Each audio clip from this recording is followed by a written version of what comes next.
Bonjour à tous, vous écoutez Contre toute attente, le podcast qui décrypte le parcours atypique de celles et ceux qui ont réussi à déjouer les statistiques. Je suis Alexandre Mars et ensemble, nous allons à la rencontre de personnalités qui ont réussi, contre toute attente, à grimper les échelons, à s'imposer comme légitimes, voire incontournables dans un monde où les places sont rares et les trajectoires souvent prédéfinies. Nous allons apprendre comment ces aventuriers ont réussi à donner un élan inattendu à leur existence malgré un chemin semé d'embûches. Et quels sont les dessous et les secrets de leur incroyable destin. Bienvenue, c'est Contre toute attente. Alors que le monde rural s'enferrait dans un cercle vicieux entre mainmise des gros distributeurs sur les prix des matières premières, exode rural, abandon de fermes, suicide de paysans, dans un contexte de lasagne italienne surgelée au cheval de Roumanie et de malbouffe vendue au kilo, deux hommes, toi, Nicolas Chaban, et ton associé, Laurent Pasquier, avaient inversé, contre toute attente, un rapport de force qui semblait immuable en rendant le pouvoir aux consommateurs et aux producteurs. Bonjour Nicolas. Bonjour Alexandre. Tu es celui par qui le changement arrive en lançant la marque C'est qui le patron. Tu as permis à des producteurs de vivre correctement de leur travail tout en garantissant un produit de qualité aux consommateurs. Le tout en embarquant avec toi les géants de la grande distribution. Un tour de force qui te propulse aujourd'hui au rang de ponte de l'agroalimentaire équitable. Touche à tout, le Zorro de la conso, le pape de la distribution alternative, le Robin des Bois des supermarchés, un ovni étranger du code du commerce. J'ai eu d'autres invités et je crois que c'est la première fois que j'ai vu autant de surnoms. Nicolas Chaban, qui es-tu ? Eh bien, si c'est la première question, c'est une sacrée question. Ce que je suis à titre personnel, c'est quelqu'un très heureux de voir que des valeurs, des convictions peuvent devenir globales, générales, partagées par beaucoup. L'important sens du partage. Et puis, ce qu'est le projet, parce qu'on essaie, nous, de nous oublier à titre personnel dans la dimension collective de ce projet, c'est une fréquence collective, une petite musicalité, quelque chose qu'on a tous et qui vibre au même diapason, là, de façon bienveillante et positive. Voilà, c'est une grande part du succès, c'est de nous ressembler autant sur l'envie de changer les choses positivement. Et donc, quand tu crées C'est qui le patron, il y a un peu plus de 3 ans ? 2 ans, ouais, 2 ans. Donc, c'est que 2 ans avec Laurent. Tu peux nous expliquer le concept ? Il y a 25 mois, en novembre 2016, on se dit tous, c'est pas possible que notre argent, quand on achète du lait, c'était le point d'entrée, participe à un système où à l'autre bout, on apprend que les producteurs sont dans une terrible détresse. C'est-à-dire que encore aujourd'hui, c'est un agriculteur en France par jour qui met fin à ses jours.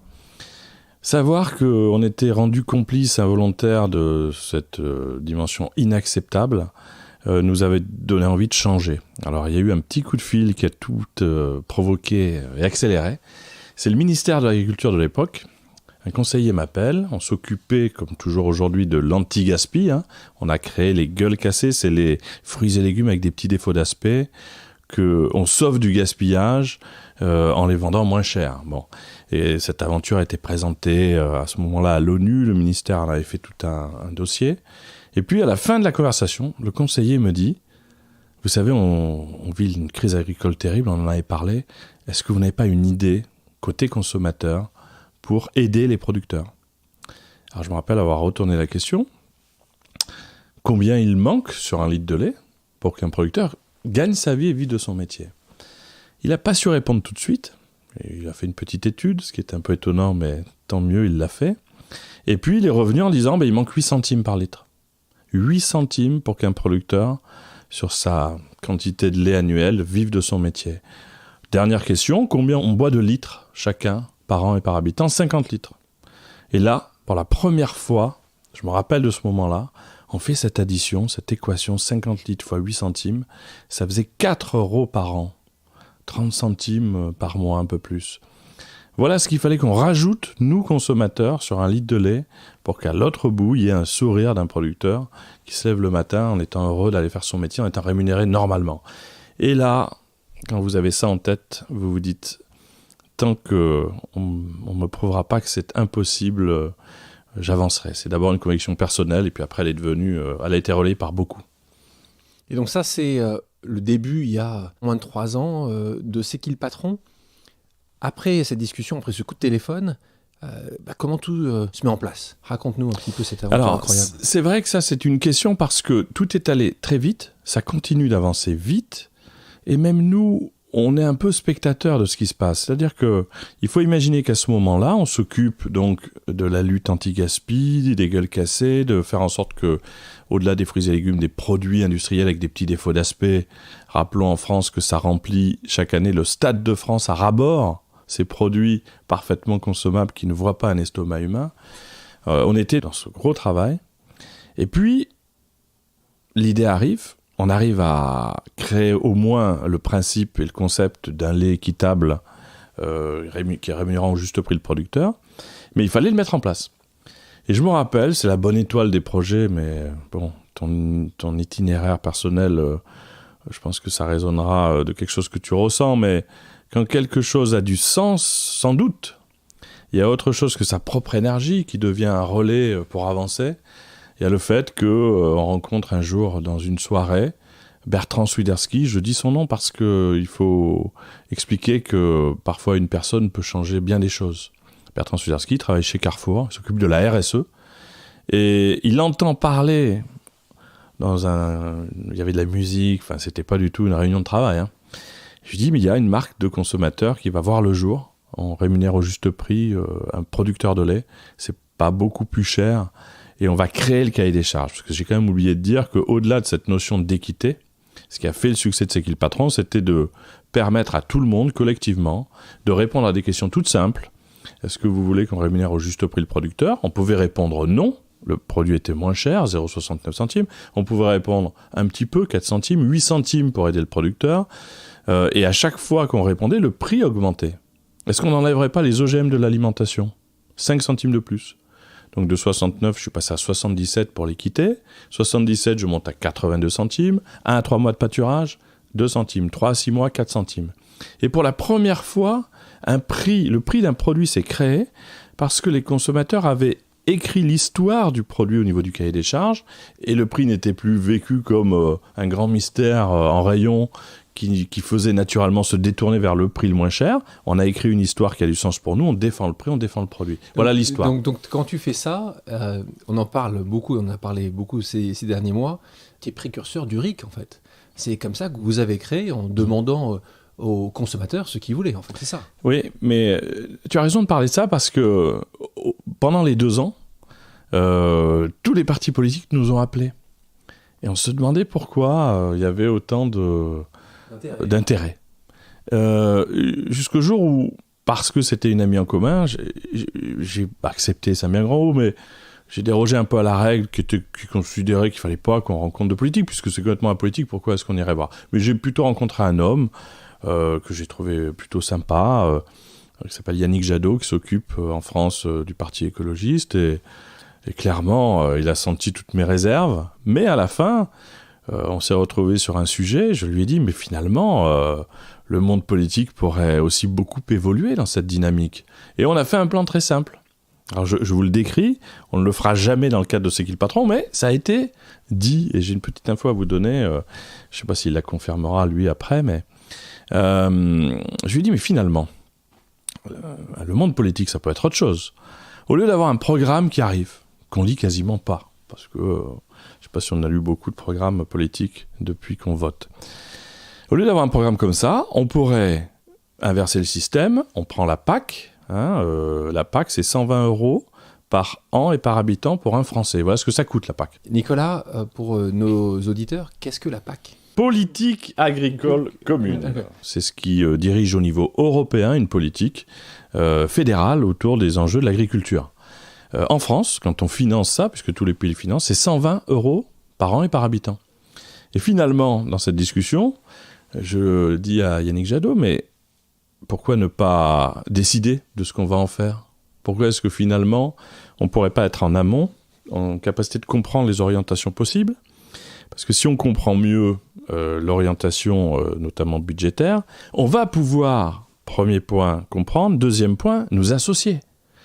Si en matière d'écologie, on décide au-delà de simplement voter, de remplir à côté de cet engagement, oui, je suis d'accord pour que la limitation du plastique ou du glyphosate soit directement quelque chose que je vais relayer par mes actes d'achat, l'action politique devient complètement différente. Si nous, citoyens, on comprend ce qui est possible de faire et qu'on décide de s'associer au résultat concret d'une action collective, c'est la politique tellement nouvelle et tellement plus efficace. Donc, deuxième acte, je m'associe à ce que j'ai compris comme étant un programme qui a du sens.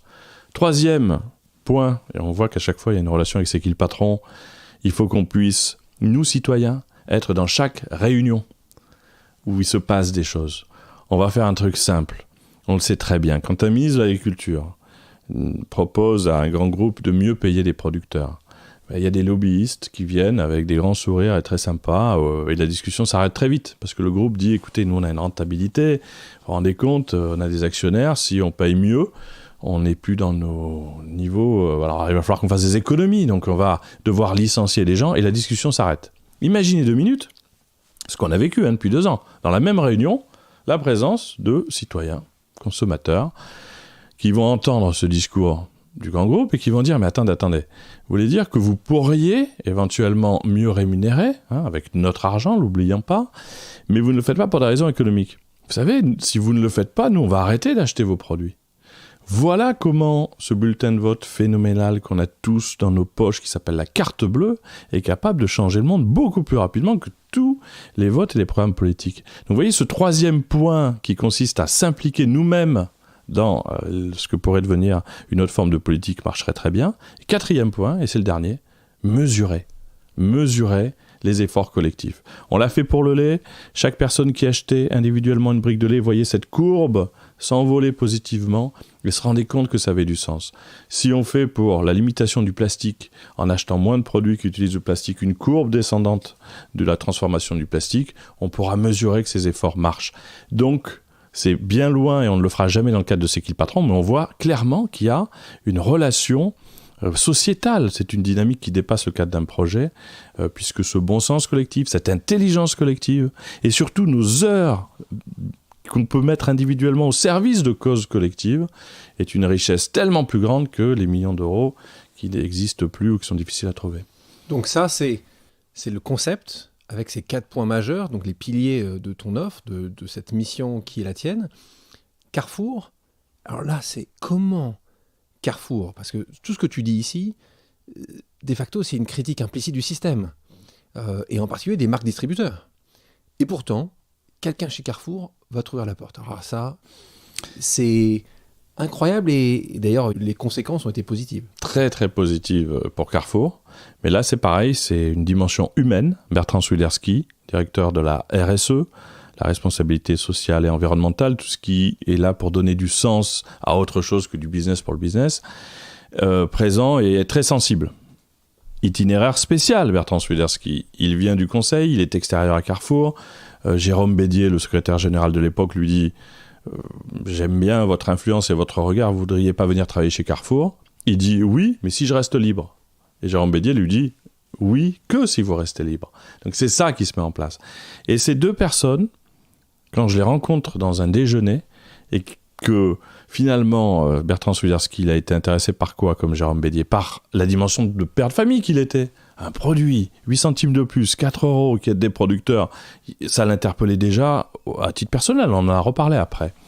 Et cette dimension-là, ce redimensionnement à la dimension très humaine, a fait qu'on s'est dit ensemble, et moi j'ai fixé des conditions positives, j'ai dit écoutez, ce projet-là, faites simplement vous, Carrefour, un accompagnement dans une position qui est différente de celle habituelle où vous êtes plutôt devant en train d'expliquer que vous voulez sauver le monde. Sauvez le monde en étant accompagnateur à distance d'une énergie qui n'est pas la vôtre. Vous ne serez jamais l'incarnation de cette énergie-là, puisque c'est une mobilisation des consommateurs pour des producteurs. Acceptons ça comme une réalité, mettez-vous à cette distance-là et vous verrez, ça va marcher. Ils ont bien voulu faire confiance au système, ça a été en communication et même en image pour eux, et c'était mérité au final. Une fabuleuse opération. Comment ils t'ont défini une fabuleuse opération? Quels sont les chiffres? Est-ce bah, qu'ils ont eu des gens qui sont venus pour ça, alors qu'ils aujourd'hui désertent les carrefours? Oui, c'est ça. Alors là, au-delà de la bonne volonté de faire quelque chose de solidaire pour les producteurs, les chiffres. On sait très bien que l'économie, au-delà des beaux discours, moi j'ai été tellement impliqué dans des rendez-vous, j'imaginais que les belles idées allaient renverser les décisions prises dans les réunions, c'est pas vrai. Après, bon, c'est bien que l'économie passe par autre chose. Mais là, quand cette très belle histoire a des performances jamais vues dans l'histoire du monde agroalimentaire, je vais les détailler, tout le monde se met au diapason du fait que ces arguments concrets et positifs peuvent devenir des arguments de vente. C'est là où les arguments RSE qui étaient dans un coin des rapports annuels pendant des années pour faire bien deviennent des arguments de vente. Et là, on regarde les chiffres du lait. C'est quoi les chiffres du lait ? On rêve de 5 millions de litres par an. 1 million de litres est vendu le premier mois. Pas de commerciaux dans les magasins, pas de campagne de pub à la télé. Carrefour se rend compte, puisqu'il est le seul à avoir le lait, qu'il y a ce qu'on appelle le taux de recrutement qui s'envole. Le taux de recrutement, c'est la capacité, quand une enseigne a un produit uniquement chez lui, de voir des nouveaux clients venir dans le magasin ou dans le rayon. La responsable du lait de l'époque nous dit, vous savez, quand on fait des campagnes de promo, des tracts, quand on a 5% de taux de recrutement sur un produit, c'est champagne. Je me rappellerai toujours de ce terme. Là, 45% de taux de recrutement. C'est-à-dire que tout le monde se rend compte qu'un produit un peu plus cher, mais avec de la valeur ajoutée, de la transparence et de la traçabilité, est capable d'avoir des performances économiques complètement inattendues. Ça, c'est le début. Et voilà comment les prémices montrent des signes positifs, mais au bout de 2 ans, on en est où ? Les 10 millions rêvés se sont transformés en 90 millions de litres de lait. Toujours pas de commerciaux dans les magasins, toujours pas de campagne de pub à la télé. Et cette brique de lait est devenue en 2 ans le produit issu d'une nouvelle marque, le plus vendu de l'histoire de l'agroalimentaire en France. C'est pas le chiffre pour les chiffres, il faut mettre ça en face de ce bon sens partagé, de cette volonté collective des consommateurs de devenir ambassadeurs. On n'a pas eu besoin des 2 piliers qui font vendre des produits depuis des années, la com et la force de vente. Ouais. Et pourtant, ça a encore mieux marché. Mais justement, c'est ça qui est incroyable dans cette aventure. C'est que tu fais les choses à l'envers, totalement à l'envers. Les gens pensent qu'il faut faire de la communication, les gens mettent des commerciaux sur le terrain. Toi, tu arrives à faire, après 1 an, 33 millions de litres de lait vendus. Tu as quasiment 5% de part de marché aujourd'hui. Mmh. Alors, comment tu l'expliques ? Alors, dans ta question, il y a quelque chose de fondamental. C'est que je serais très fier, je dis ça pour simplifier le discours, de pouvoir dire qu'on avait eu une stratégie, qu'on l'avait imaginée, qu'on avait fait des choix qui finalement ont été gagnants. Pas du tout. La seule chose, et ça ne s'appelle pas une stratégie, ça s'appelle des convictions au départ, c'était de nous dire, est-ce que l'intelligence collective, l'énergie collective, peut pas amener plus qu'une stratégie faite dans un bureau à 3 ou 4 au moment où on démarre une aventure économique. Et finalement, cette espèce de no-modèle, pas de bureau, pas de stratégie particulière, mais une idée simple. On va tous pousser un projet, on va agréger nos forces, et finalement, on va trouver un point d'équilibre naturel, remis en question quasiment en permanence par le nombre de gens qui viennent, et ce point d'équilibre naturel est inimaginable si on veut y réfléchir dans une logique de stratégie. Donc il faut faire confiance à cette intelligence collective, à cette énergie qu'on est capable de déployer. D'ailleurs, dans une dimension, on m'a donné cette image, mais qui est incroyable, la fameuse, on retrouve ça dans le monde naturel et animal, ce qu'on appelle la murmuration de ces vols des tourneaux immenses qui tournoient dans des vols symétriques au millimètre en faisant des figures incroyables. Eh bien, les scientifiques ont montré qu'il n'y avait pas un leader. Il n'y a pas un oiseau qui a une influence en expliquant d'une façon ou d'une autre qu'il faut être à droite ou à gauche au 10e de seconde près. Il y a une intelligence collective, une force qui dépasse le cadre rationnel, qui s'empare de cette immensité d'individus rassemblés. Et il y a quelque chose qui existe sans doute et qui est en relation avec ce projet. Donc, pas de stratégie particulière, difficile de donner une explication rationnelle, mais plutôt le constat que faire ainsi peut faire de grandes choses. Quand tu arrives à ces chiffres, comment Carrefour, à ce moment-là, voit le fait que tu vas commencer à travailler avec d'autres distributeurs ? Je suppose que très rapidement, les autres distributeurs sont arrivés, t'ont harcelé. Nicolas, on a besoin de toi. Comment tu as fonctionné à ce moment-là ? Est-ce que ça a été très rapide ? Est-ce que Carrefour a joué le jeu ? Est-ce que tu avais un contrat d'exclusivité ? Ou rapidement, parce qu'aujourd'hui, je pense qu'à part Peut-être il y a une enseigne, Franprix, qui n'a pas encore... Franprix, pas. Écoutez-nous, Franprix, il faut changer ça. Donc, sinon, je crois que toutes les enseignes majeures, aujourd'hui, distribuent le lait et d'autres produits, on en parlera un peu plus tard. Comment ça s'est passé à ce moment-là, quand ce succès était là tellement rapide? Alors, c'est pareil. Là, j'ai eu un mot qui, sans doute, a un peu éteint cette envie de garder en exclusivité ce produit.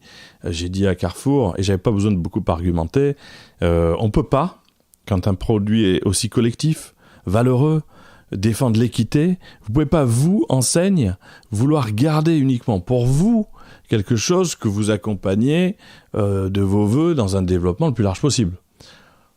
Il n'a pas fallu beaucoup argumenter. Eux-mêmes se rendaient compte qu'ils étaient très heureux d'être les premiers à avoir initié ça. Mais il y avait des moments importants et étonnants. Je me rappelle de ce moment où les autres enseignes vont relayer la démarche.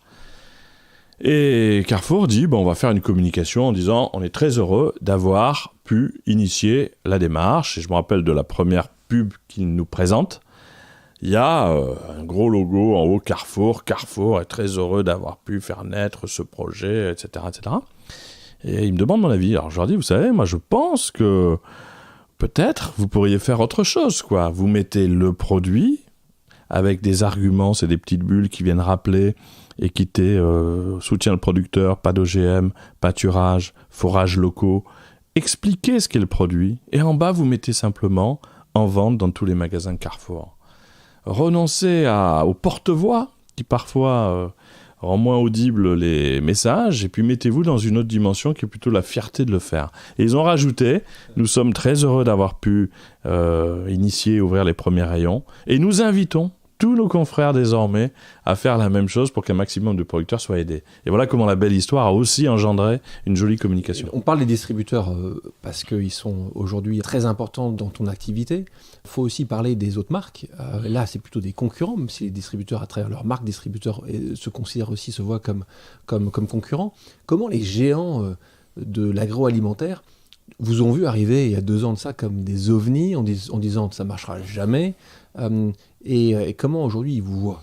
Alors, si on parle des gens qui font du lait, depuis C'est qui le patron, il y a 15 marques qui sont venues soutenir les producteurs, qui sont arrivés sur les rayons. C'est la plus belle victoire. Rappelons-nous ce qu'est C'est qui le patron. C'est une marque créée par des consommateurs. On n'est pas dans un modèle, c'est pas un nouveau Coca-Cola qui a des concurrents en face de lui. Il n'y a pas une initiative équitable qui est concurrente d'une autre initiative équitable. Une initiative équitable, ça s'additionne à une autre initiative équitable. Cette notion-là, nous, on l'a à l'esprit depuis le début. Après, il faut que réellement, ce soit équitable, que les coulisses de l'histoire ne soient pas de la communication. On est très vigilants, et les consommateurs nous le disent, sur le fait que tu vois arriver un lait équitable avec des millions d'euros dépensés en pub qui coûte plus cher que ce que sans doute ça va rapporter aux producteurs. Ça, c'est pas très bien. Et c'est comme ça qu'on a créé, là, cette année, on en parlera peut-être, évidemment, un média pour finalement aller dans les coulisses des produits de l'alimentation, mais aussi bien savoir ce qu'il y a derrière un produit et ses valeurs. Avant de rentrer justement sur ce que tu vas faire comme nouveau projet, comment tu vas réussir à faire que ce n'est pas uniquement ton produit, ta marque, mais ça va être aujourd'hui partout, en France et espérons ailleurs. Restons encore quelques minutes sur ton succès et C'est qui le patron. Explique-nous, ce nom est exceptionnel. En tout cas, moi j'aime beaucoup. Explique-nous comment tu l'as trouvé. On est arrivé. Alors, il y a eu 2 moments, mais un principal. On était, il y avait peut-être 6 ou 7 ans, mais on était dans un Auchan dans le Vaucluse. J'habite au pied du Mont Ventoux, Auchan le Pontet. Et il y avait le fondateur d'Auchan qui était là, Gérard Muyez, qui venait voir un de ses vieux amis, la directeur du magasin. Et ce jour-là, c'était sur un autre projet qui existe toujours aujourd'hui, qui est le soutien des producteurs. Le petit producteur, on met une photo sur une barquette de fraises ou d'abricots. En échange de cette garantie et de cet engagement, le produit qui est meilleur est payé plus cher. TF1 ou France 2, je ne sais pas qui filme Gérard Muyez. Et puis, au moment de l'interview, il y a une toute petite dame qui arrive du fond du magasin avec une boîte de mayonnaise là dans les mains.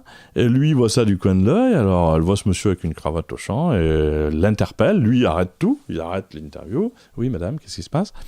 Et elle dit, écoutez, bonjour, excusez-moi, je cherche la mayonnaise allégée. Et voilà, le fondateur d'Auchan, circulant dans les rayons, cherchant la mayonnaise, ça dure un petit moment. À la fin, la mayonnaise allégée est trouvée. Il revient, et donc 5 bonnes minutes après, il reprend l'interview. Et là, à ce moment-là, je me dis, je crois que je viens de rencontrer la patronne de Gérard Méliès.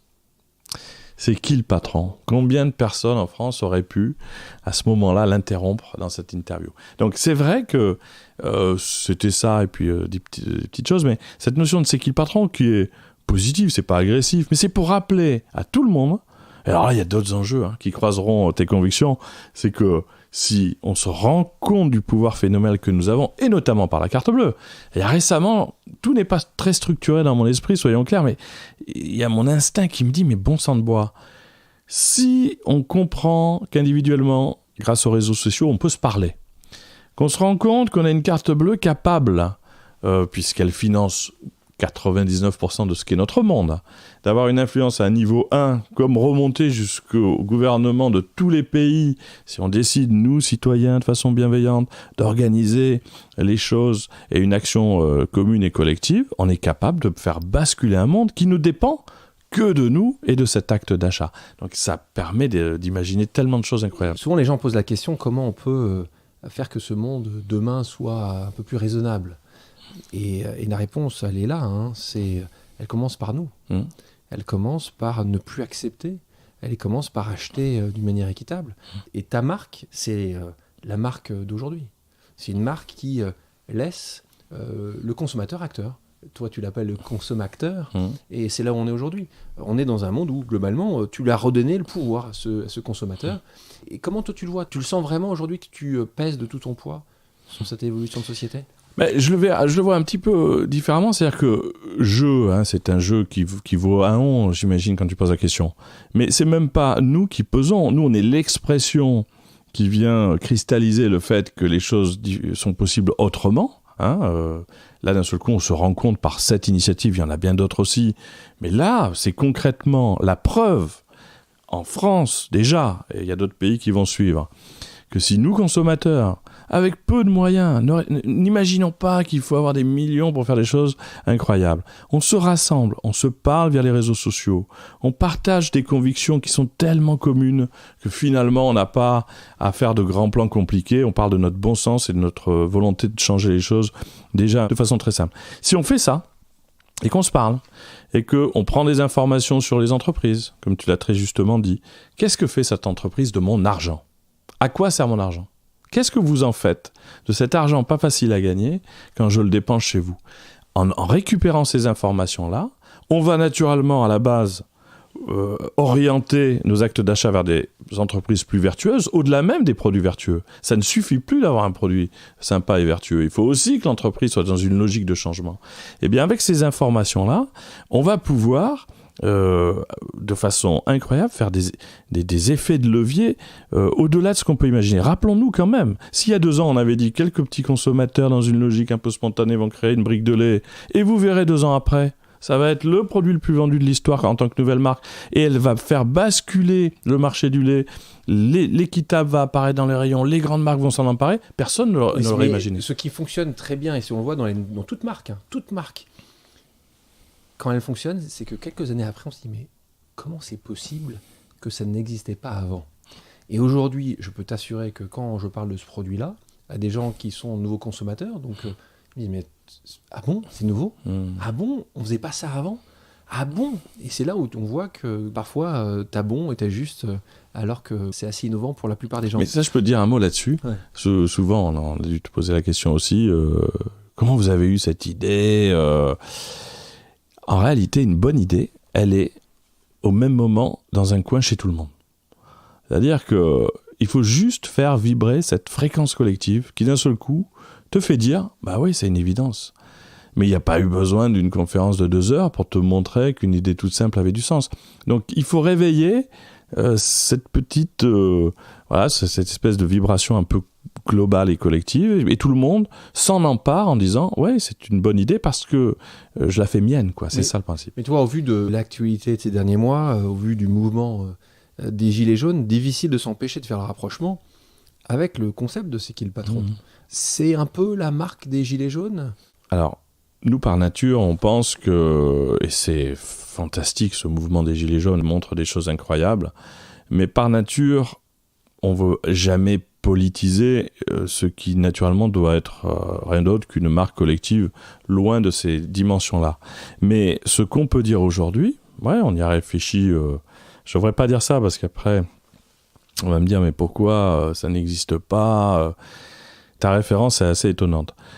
Bien sûr qu'on s'est dit, mais bon sang, au-delà d'un produit comme celui-là, qui crée de la valeur, qui est peut-être parfois un peu plus cher, mais pas à chaque fois, imaginons demain que cette dynamique populaire fasse naître une autre marque, que c'est qui le patron, qui permettrait d'avoir une marque qui défend directement les intérêts de ceux qui l'achètent puisqu'ils en seraient copropriétaires, dans une logique d'économie identifiée, c'est-à-dire tant de pourcentage il en faut un pour le distributeur, un pourcentage connu pour le fabricant.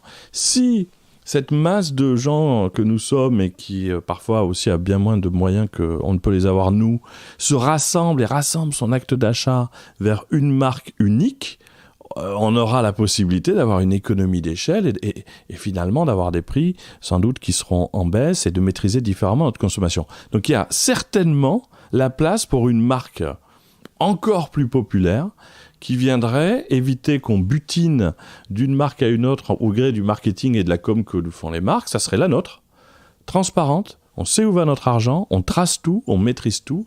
Et voilà, c'est un rêve encore plus grand. Mais... Oui, mais là, en parlant de ça, tu parles de sociétaire. Donc, est-ce que tu peux expliquer aussi, parce que les auditeurs ne le savent pas forcément tous, tu l'expliquais un peu, mais pas suffisamment dans le détail, c'est qui le patron est une coopérative, et donc, elle a, rappelle-moi, combien de sociétaires ? Alors, il y a 7 millions d'acheteurs de la brique de lait, il y a 8000 sociétaires, qui sont donc des ambassadeurs très actifs.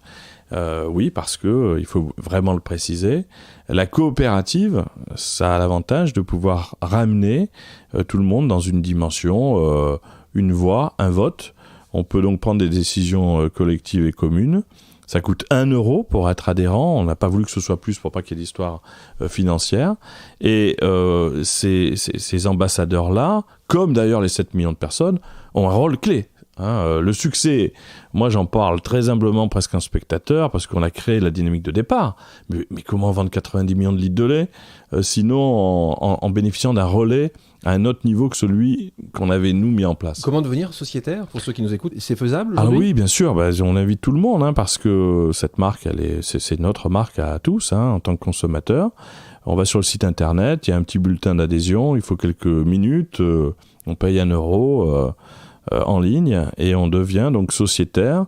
On est informé évidemment de toutes les actions, on a une capacité à s'informer juste ou à agir, et puis on rentre aussi dans la transparence de ce qu'est l'aventure, des orientations qu'elle va pouvoir prendre, que ce soit sur un produit ou des orientations fortes. Est-ce qu'on fait de la pédagogie dans les écoles, est-ce qu'on aide la conversion bio, est-ce qu'on a des programmes qui vont permettre notamment à des producteurs, vous savez, on n'a plus voulu manger d'œufs de poule élevés en cage. Et on dit, on veut plus d'œufs de poule élevés en cage. Mais il y a des milliers de familles de producteurs qui sont condamnées instantanément par une décision comme ça. Donc, comme on l'a fait sur le beurre bio, on a mis des centimes pour aider la conversion bio et faire en sorte qu'il y ait plus de bio en France, eh bien, on réfléchit à, sur des œufs, mettre quelques centimes de plus pour aller aider des producteurs à faire cette transition, et sans que ce soit aussi douloureux que nous l'a raconté, où un responsable de grande surface nous a dit, quand j'ai dû annoncer au père et au fils qui nous fournissaient des œufs depuis des années qu'il n'y avait plus aucun œuf en cage qui sera acheté à partir de 2019, ça a été des larmes et un drame total pour cette famille. Donc il faut prendre la dimension globale des choses, et là on doit le décider tous ensemble. Deux vertus à ça, l'intelligence collective tellement plus fiable pour le long terme que l'intelligence individuelle, et puis en vivant une décision, je m'y associe beaucoup plus, et naturellement je veux la défendre beaucoup plus facilement. Le rôle d'ambassadeur de tes sociétaires. Tu as commencé avec un produit, donc le lait. L'aventure ne s'est certainement pas arrêtée là. Rappelle-nous, ou donne-nous justement, combien de produits aujourd'hui, qu'est-ce que tu peux donner comme autre chiffre pour bien montrer que ça ne s'arrête pas? Voilà, c'est-à-dire qu'on aurait pu penser, on nous avait dit, écoutez, très bien, c'est le lait, mais il y avait un contexte, effectivement. Deuxième produit, le jus de pomme, grand succès, il manquait 9 centimes aux producteurs de pommes pour éviter d'arracher leurs arbres parce qu'ils s'en sortaient plus. 9 centimes par litre.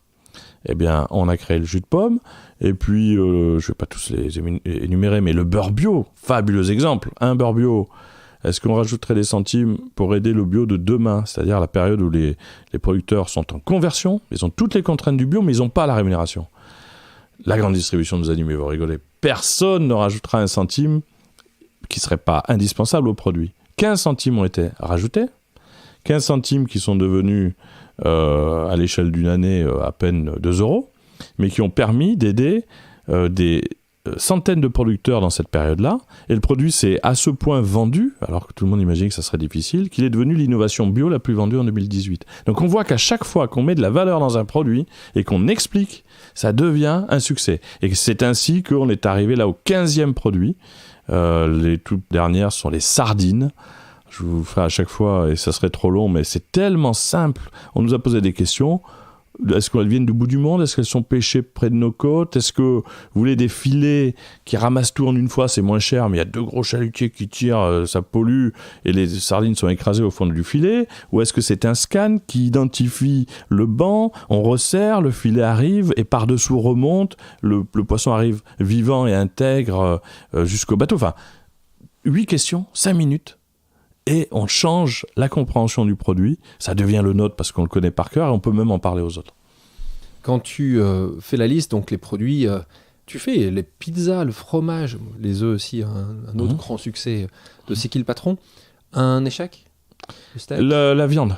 La viande, les steaks qui étaient donc des steaks hachés frais, 4 jours en rayon.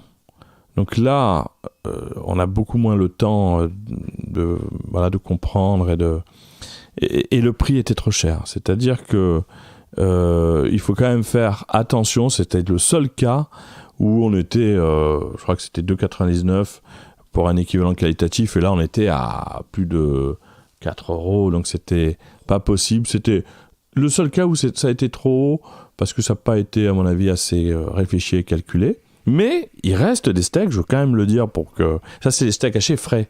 Le surgelé, où c'est plus facile, existe. Et on a découvert récemment, on est allé chez les producteurs, avec les gens du bureau, des sociétaires, et on s'est rendu compte que ce steak équitable, qui sauve des familles, parce que les jeunes éleveurs en France, c'est un drame, ils s'en sortent pas, c'est terrible. Ils nous l'ont dit, on ne savait pas. Le cahier des charges voté par les consommateurs, spontanément, c'est le cahier des charges le plus qualitatif de France. Sur ces steaks où il y a uniquement des parties nobles qui sont utilisées avec des vaches qui voient énormément de pâturage, une alimentation saine, etc. Donc vous voyez, la conséquence et le bonus génial de l'équité, c'est aussi la qualité. C'est-à-dire que c'est gagnant-gagnant parce qu'en donnant des centimes de plus, en plus à un producteur pour qu'il vive de son métier, on lui permet aussi, en retour, de nous faire un produit de meilleure qualité. Tu parlais de quelque chose qui est un drame aujourd'hui, c'est la vie de certains agriculteurs, et ça touche les Français, et tu le sais, hein, parce que si aujourd'hui il y a moins de 3% de la population qui est agriculteur, après la Seconde Guerre mondiale, c'était un tiers des Français. Ce qui veut dire que ce malaise que nous voyons, que nous connaissons, nous touche tous, parce que parents ou grands-parents, en tout cas, certains d'entre nous, nous restons très proches de la terre. En parlant de ça, ton travail et ton action ont un impact justement essentiel sur ces producteurs. Le taux de suicide, tu en parlais tout à l'heure, des agriculteurs est 20 à 30% supérieur à l'ensemble de la population.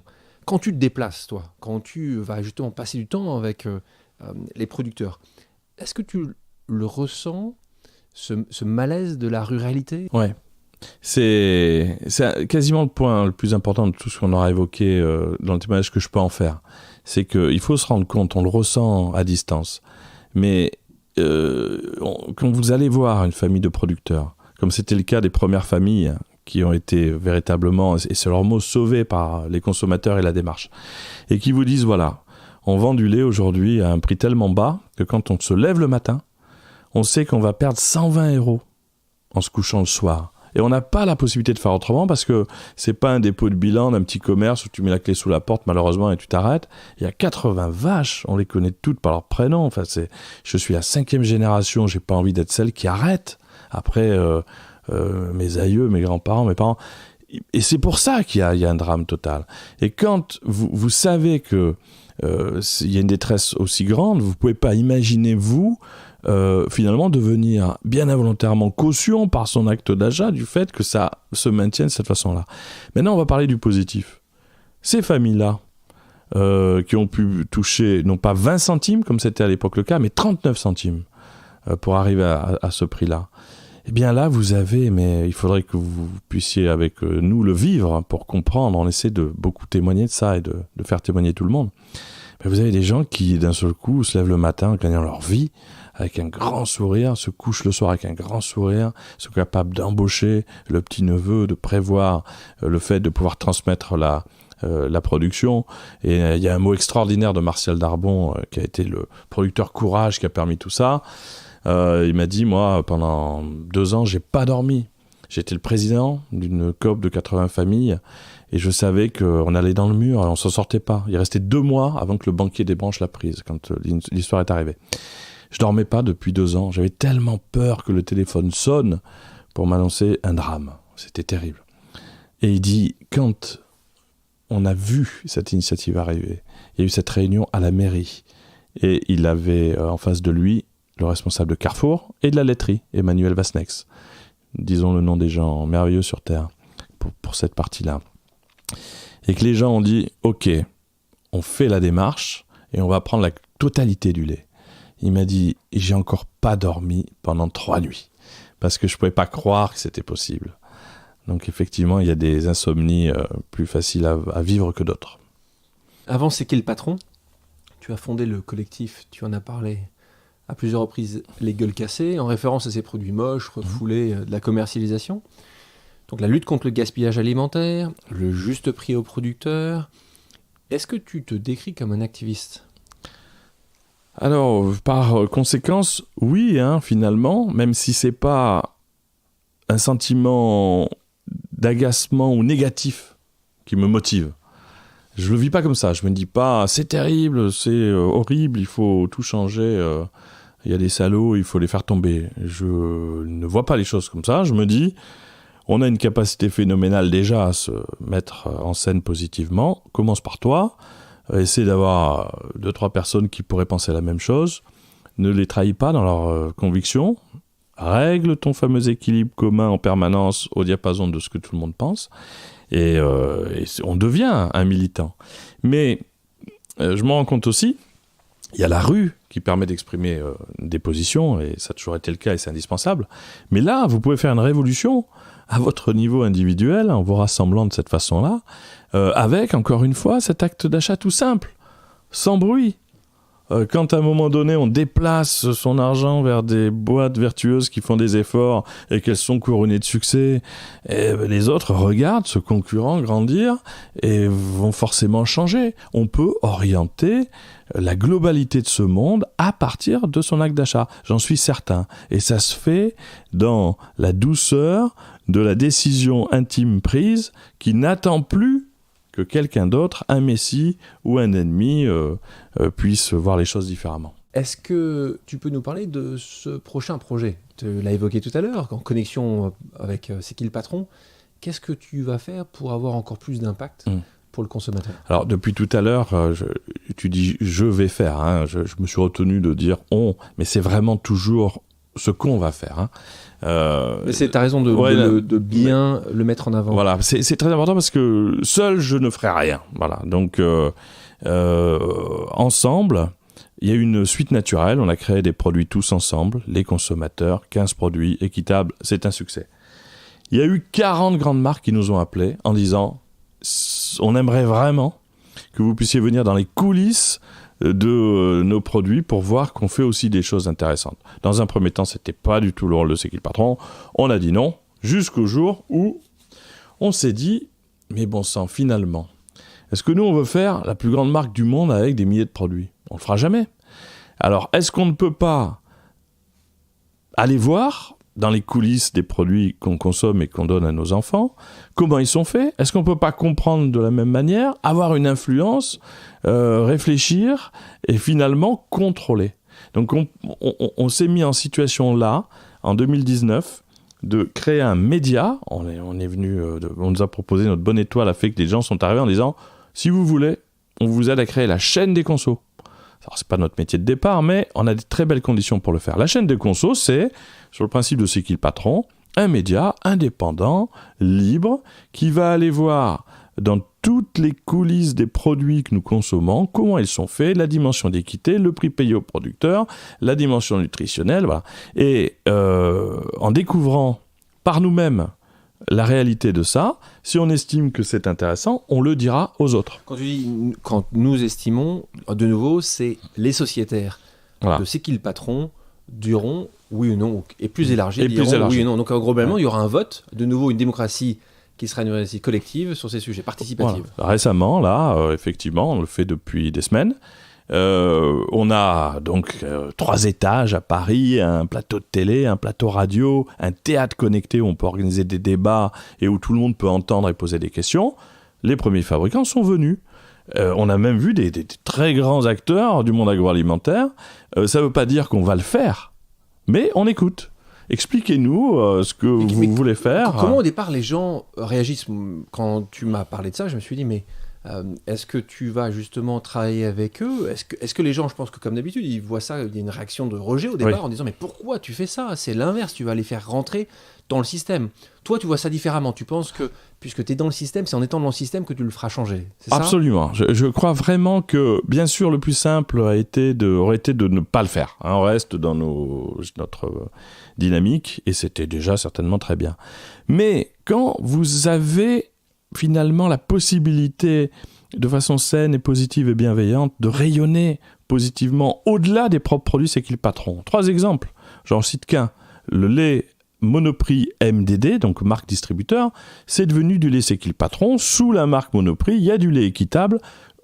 En un jour, il y a 130 familles qui sont passées de 31 centimes à 39, leur vie a changé parce qu'on a pris cette décision. Est-ce qu'on allait, nous, rester dans une logique de marque et dire non, on ne veut pas que ça rayonne au-delà de nos produits? On l'a fait pour aider les producteurs, pour changer les choses, et on va tout faire pour que ce soit le cas. Mais tu as raison, quand d'un seul coup, on annonce qu'on veut aller visiter les coulisses de tous les produits agroalimentaires, il reste un choix. Et les grands groupes, qu'est-ce qu'on fait?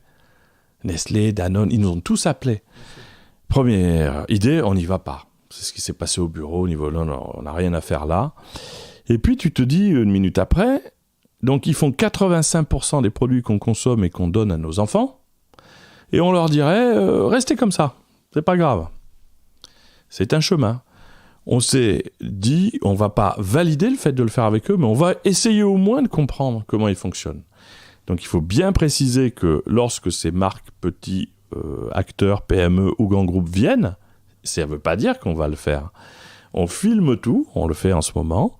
Il y a la possibilité de voir l'échange. Il y a des sociétaires et des consommateurs qui posent des questions et les grands groupes se font énormément secouer et c'est très sain et ils acceptent de bonne grâce. Et à la fin, on dit, est-ce que c'est l'étape 1 là, qui vient de se passer? Est-ce que vous validez le fait qu'on avance? Et c'est bien un cadre très précis de fonctionnement qu'on est en train de renforcer encore, qui permettra à tout le monde de se dire « Oui, je comprends, il parle à des groupes plus importants, mais dans des conditions très strictes et très resserrées, très vérifiées. » Et si ça ne convenait pas à la majorité globale, on arrêterait un partenariat ou une investigation pour une marque qu'on ne considérait pas capable d'être à la hauteur de nos attentes. Donc on n'a aucun risque à au moins essayer, et puis à tout moment, on prend la décision de continuer ou pas. Moi, c'est plus une conviction personnelle, c'est vrai, elle ne devrait pas exister fortement, mais je reste persuadé, moi, qu'un groupe